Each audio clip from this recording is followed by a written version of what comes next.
Bienvenidos a Virbac Contigo, el podcast veterinario que te acompaña en tu formación.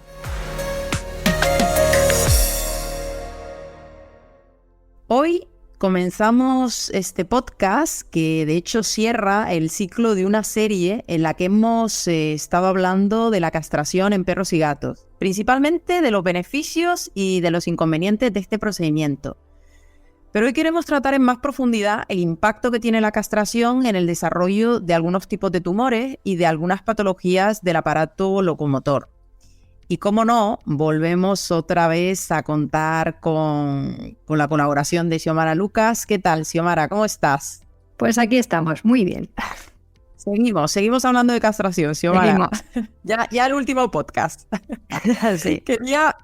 Quería empezar, en podcasts anteriores comentamos el efecto beneficioso que tiene la castración para reducir algunos tumores del sistema reproductor, tanto en hembras como en machos. Pero, ¿ocurre lo mismo con otro tipo de tumores? Bueno, pues esto es lo que hemos ido descubriendo, que parece que no. Los efectos beneficiosos que tiene la castración sobre los tumores reproductivos son evidentes y muy conocidos por todos. Sin embargo, lo que hemos estado descubriendo estos últimos años que existe un efecto negativo sobre la aparición de otros tipos de tumores, principalmente aquellos relacionados con el sistema inmune y el sistema hematopoyético, donde se ha observado una vez más una presencia notable de receptores ALH, que os recuerdo que está incrementada significativamente en los animales castrados.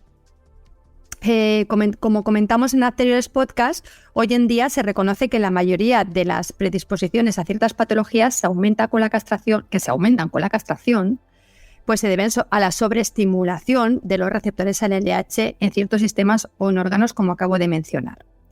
Así, podemos indicar que hay estudios que indican que los perros machos y las hembras presentan 4 veces más predisposición a tener un carcinoma de células transicionales de vejiga que los animales del mismo sexo no castrados. Y lo mismo podemos mencionar con respecto a los osteosarcomas en los rottweilers, que es muy frecuente, o en perros de razas grandes o gigantes. Además de dichos tumores, no podemos dejar de mencionar otros, como pueden ser los hemangiosarcomas cardíacos y esplénicos, los linfomas y los mastocitomas, que también han sido muy estudiados. Todos estos tipos de tumor son especialmente evidentes o se aumenta el riesgo de padecerlo en hembras castradas, principalmente perras, en comparación a las hembras que no lo están. Pero exactamente, Xiomara, ¿a qué se debe este fenómeno? ¿Qué produce, que los animales castrados tengan un mayor riesgo a padecer ciertos tumores? ¿Es por lo que has venido comentando de la LH o hay algo más? Hay varias cosas. Evidentemente es la sobreestimulación de la LH, como la diré, pero como vimos en el anterior podcast, actualmente se reconoce que existe una interacción directa entre los sistemas nervioso, endocrino y inmune, por lo que cualquier cambio en alguno de ellos conllevará también alteraciones en los otros, esto está claro. Muchos de los órganos o los sistemas donde se van a originar estos tumores se ha comprobado que existen receptores a la LH. El exceso de dicha hormona que se da en los animales castrados puede ser uno de los factores predisponentes al desarrollo de estos tipos tumorales. Así se ha comprobado en algunas investigaciones, sobre todo en linfoma canino, que los receptores al LH se expresan sobre todo en los tejidos malignos, ¿vale? O sea, en los linfomas malignos. Por lo cual, una de las hipótesis es que este exceso de LH estimularía la proliferación celular de estos tumores. También se ha señalado que la castración reduce la concentración plasmática de la 25-hidroxicolecalciferol, que es una molécula esencial en la síntesis de la vitamina D y cuya baja concentración en plasma se asocia a una mayor predisposición a sufrir tumores tanto en humana como en perros, con lo cual también se indica como posible factor predisponente a la aparición de estos tumores en animales castrados. Pero, ¿existe algún factor predisponente que aumente este riesgo de padecer tumores? Bueno, lo primero que tenemos que mencionar es que dicha predisposición por el momento no se ha observado en el gato, ¿vale? No vamos a incluir lo que voy a decir los gatos. Y una vez más, a riesgo de parecer pesada, en la especie canina no vamos a poder generalizar, de acuerdo con todas las razas. Existen muchísimos artículos publicados al respecto, con resultados que van a ser muy variables dependiendo de las razas en estudio. Por tanto, hoy en día, si tenemos algo claro, es que uno de los factores predisponentes va a ser la raza. Si tenemos en cuenta una perspectiva global, Lo que parece indicar los estudios es que aquellas razas categorizadas como destinadas al trabajo o al deporte pueden tener mayor riesgo de sufrir estas neoplasias post-castración y que esta tendencia pues, también ha sido señalada en perros mestizos, en perros de raza pitbull y similares. Por tanto, dado el carácter hereditario de estos tumores y de la predisposición de ciertas razas, quizás sean ellas, una vez más, donde tendremos que considerar individualmente el efecto beneficioso o no de la castración. Además, también es muy importante, hay que destacar que, a diferencia de las patologías de carácter inmune que hemos mencionado anteriormente, en el caso de los tumores sí que parece que influye significativamente la edad a la que el animal ha sido castrado. Es decir, cuanto más joven sea el animal, mayor riesgo de padecer este tipo de tumores en edad adulta. Y también hay una clarísima influencia nuevamente del sexo, siendo de nuevo las hembras las que tienen mayor riesgo post-castración. Vale. Antes comentabas que las hembras castradas y de razas grandes o razas gigantes tienen mayor riesgo de padecer osteosarcoma. ¿A qué se debe esta relación? Bueno, yo no soy traumatóloga ni mucho menos, pero bueno, con respecto a los osteosarcomas, pues lo que conocemos todos es que este tumor es más frecuente de encontrar en razas de tamaño grande o gigante, en las que presumiblemente puede existir una disrupción en la maduración de los osteoblastos que favorezca este proceso. En los últimos años, varios estudios han demostrado una mayor predisposición a este tumor en perros y perras castradas. Así, se ha comprobado una elevada incidencia de este tumor tanto en hembras como en machos castrados de la raza pastor alemán, pastor australiano y también, como no, en razas gigantes. En el caso de los Rottweiler, que es otra raza predispuesta, los estudios demuestran que el riesgo de sufrir este tumor se incrementa hasta 1,4 veces más en machos y 1,9 veces más en hembras, sobre todo cuando dicha castración se realiza antes del primer celo. Esta mayor predisposición en las hembras, solo las hembras castradas, también se ha señalado en otras razas como los Basset Hound, los galgos afganos, los Borzoi y los Bloodhound. Sin embargo, es curioso, no se ha observado dicha predisposición en los machos de estas razas. Por eso digo que hay que ir analizando cada raza y cada sexo. Actualmente también se reconoce que hay una acción directa de los estrógenos sobre la diferenciación normal de los osteoblastos. Quizás a lo mejor lo que está ocurriendo es que la ausencia de dicha hormona con la castración, sobre todo prepuberal, favorece la producción y la actividad de dichos osteoblastos y dicha expansión pues podría ser a lo mejor la causa de esta mayor incidencia en las hembras.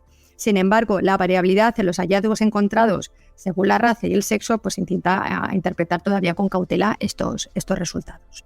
Llevamos, Xiomara, un rato hablando de tumores. O del riesgo o mayor riesgo que tienen los animales castrados a desarrollar cierto tipo de tumores.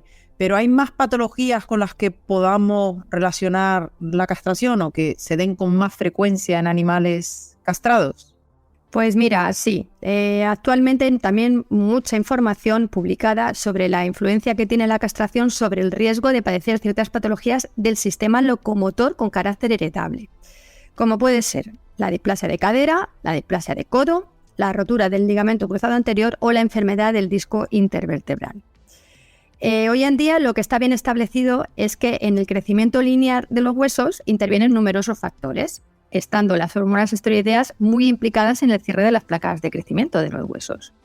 Si realizamos castraciones tempranas, antes de completarse dicho cierre, se podría promover la proliferación excesiva de las células óseas fuera del periodo normal de crecimiento, existiendo un efecto directo sobre la elongación del hueso y la formación de las articulaciones adyacentes. Esta situación puede verse agravada sobre todo en razas grandes y gigantes donde el periodo de crecimiento evidentemente es mucho mayor que en las razas más pequeñas. Otra de las posibles causas que podrían verse involucradas en esta mayor predisposición a estas patologías en los animales castrados sería la activación continua de, cómo no, los receptores a la LH presente en las articulaciones, sobre todo en las articulaciones de la cadera y del codo, ya que, como he dicho 1000 veces y ya todos bien conocéis, las concentraciones de esta hormona se elevan significativamente en los animales castrados. Esta continua activación de los receptores en estas articulaciones podría incrementar la laxitud y favorecer la inestabilidad articular en los animales castrados. Y por último también se discute sobre si la castración puede o no influir en la composición del colágeno que forma parte de las articulaciones, sobre todo en el caso de las hembras. Entonces, por todo esto que nos acabas de explicar, podemos afirmar que si castremos a un animal de raza grande, ¿no?, que además está predispuesta a sufrir estas patologías, antes del año de edad, ¿vamos a aumentar significativamente el riesgo de que padezca una de estas enfermedades del aparato locomotor? ¿Podemos hacer esta afirmación, Xiomara, o no? ¿O me vas a decir que no se puede generalizar? No podemos generalizar, no. Es que está saliendo muchísima información y estamos viendo que es muy variable según la raza. Entonces, desgraciadamente, aunque yo os he dicho como una especie de resumen, que si son las hembras, las hembras, las razas medianas grandes, hasta el momento no se puede generalizar y tenemos que ir raza a raza. En estudios hechos con un gran número de datos, donde se han incluido muchísimas razas diferentes, pues se ha observado que en general y en global la castración incrementa el riesgo de padecer displasia de cadera en los machos y rotura del ligamento cruzado anterior en las hembras, siendo mayor este riesgo cuando menor es la edad de la castración, antes del año de edad, y afectando sobre todo, como no, a las razas grandes y gigantes con crecimiento lento, como por ejemplo labrador, pastores alemanes, rottweiler, san bernardo, samoyedo, entre otras muchas.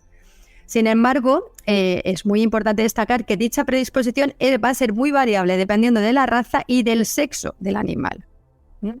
Esto es importante recordarlo. Por ejemplo, os puedo poner un pequeñito ejemplo que lo vais a entender perfectamente. Podríamos pensar que la castración podría incrementar, por tanto, la incidencia de displasia cadera en el pastor alemán o en el rottweiler, que son razas predispuestas a este proceso. Sin embargo, en los estudios que hay pertinentes, se ha observado que la castración no aumentó el riesgo de padecer displasia, sino que aumentó el riesgo de padecer rotura del ligamento cruzado anterior tanto en machos como en hembras. Fijaros qué disparidad. Este hecho en los pastores alemanes, junto a la predisposición que tiene esta raza, por ejemplo, a la incontinencia urinaria sensible a hormonas, pues han hecho que muchos autores sugieran que las hembras, por ejemplo, del pastor alemán, no deban de ser castradas antes de los 2 años y medio de edad. ¿Vale? ¿Y qué pasa con las razas pequeñas? ¿También sufren enfermedades del sistema locomotor asociadas a la castración o las razas pequeñas no? En el caso de las razas pequeñas hay muchísima menos información y no parece estar tan clara esta relación. En estas razas pequeñas lo que suelen tener tendencia es a la luxación patelar. Pero en general, en los estudios que hay publicados no se ha observado una mayor predisposición a este proceso con la castración en ninguno de los dos sexos. En el único punto donde hay un poco de controversia sobre si los animales castrados, sobre todo los machos, de algunas razas pueden tener alguna patología, podemos incluir a los teckel, donde se cuestiona si los machos castrados tienen o no una mayor predisposición a padecer la enfermedad del disco intervertebral. Pero yo digo, hay estudios que dicen que sí y hay estudios que dicen que no está claro del todo todavía. ¿Y los gatos? ¿Existe alguna patología del sistema locomotor que se asocia a la castración? En el gato, lo único que os puedo decir al respecto, que esté actualmente publicado o que sepamos, lo único que se ha asociado a la castración, sobre todo cuando lo hacemos en edad temprana, es con la fractura capital de la epífisis del fémur en los Maine Coon, que es lógico de pensar porque son una de las razas de gatos de mayor tamaño. También existe una clara influencia del sexo, más frecuente en este caso los machos, relacionándose también evidentemente de manera indirecta con el sobrepeso, que hemos visto que sí que tiene una relación directa con la castración. De acuerdo. Ahora te voy a hacer, Xiomara, una pregunta relacionada con castración y posibles cambios de comportamiento. Evidentemente yo sé que tú no eres una especialista de comportamiento ni de bienestar animal, que tú eres una especialista de reproducción en pequeños animales, pero me gustaría que me dieras tu opinión, que me dijeras algo acerca de este tema. Bueno, evidentemente no soy una especialista, pero es algo que es un tema que me gusta y que además a esta cuestión que estamos abordando está íntimamente relacionado con la reproducción. En estudios que se han realizado sobre animales de refugios y protectoras se ha observado que un altísimo porcentaje de estos animales, el motivo por el cual están en estos centros son comportamientos inadecuados, que dificultan una y otra vez su adopción por ciertas familias. Muchos de estos comportamientos se pueden haber desarrollado por castraciones demasiado tempranas, ya que actualmente sabemos que la edad de la castración antes o después de la pubertad influye notablemente en el desarrollo de conductas indeseables relacionadas principalmente con el miedo y la agresividad. Esto es muy importante de recordar. Por ejemplo, miedo a los ruidos fuertes, a las tormentas, el aumento de la reactividad ofensiva en las hembras. Esto es debido a que las interacciones sociales en la pubertad influyen notablemente en el comportamiento en la edad adulta en individuos altamente sociables como pueden ser los perros y que hacen falta estas hormonas esteroideas en esta pubertad. En cambio, estas alteraciones no las vemos tan marcadas en el gato, básicamente porque no es un individuo altamente sociable, sabéis que son más independientes. Por ello, según el consenso actual de los especialistas en etología, la castración en el caso de la especie canina debería realizarse siempre tras la pubertad y solo si se quiere reducir en el macho la conducta sexual dimórfica asociada a la testosterona, es decir, el marcaje, la fuga, el intento de monta, como hemos mencionado, y en la hembra solo si muestra una conducta inadecuada durante al menos 2 celos y 2 pseudogestaciones de manera consecutiva. Ante el resto de los comportamientos que pueda presentar ese animal, se recomienda encarecidamente solo proceder a la castración cuando se ha efectuado un correcto diagnóstico del trastorno de conducta que presenta dicho animal. Y ante dudas de saber si la castración va a ser beneficiosa o no, pues proceder a una esterilización química temporal, por ejemplo con la deslorelina. Por último, también se ha descrito que hay un mayor deterioro cognitivo geriátrico en hembras castradas, principalmente también en machos, con respecto a los animales enteros, debido a un envejecimiento prematuro del cerebro por el déficit de los estrógenos principalmente, así como una reducción de la capacidad de aprendizaje de los animales, principalmente perros, si la castración se efectúa antes del desarrollo completo del animal. Así, por ejemplo, en animales de la ONCE, pues ahora mismo los protocolos de castración son siempre después de la pubertad, para ayudar a este aumento de aprendizaje. Bueno, Xiomara, ya hemos llegado al final de esta serie de 3 podcasts en los que, hemos estado hablando sobre la castración en perros y gatos, pros, contras.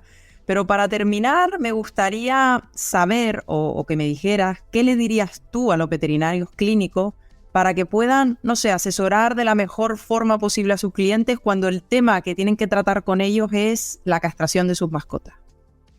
¿Qué les dirías? ¿Qué les diría? Les diría tantas cosas.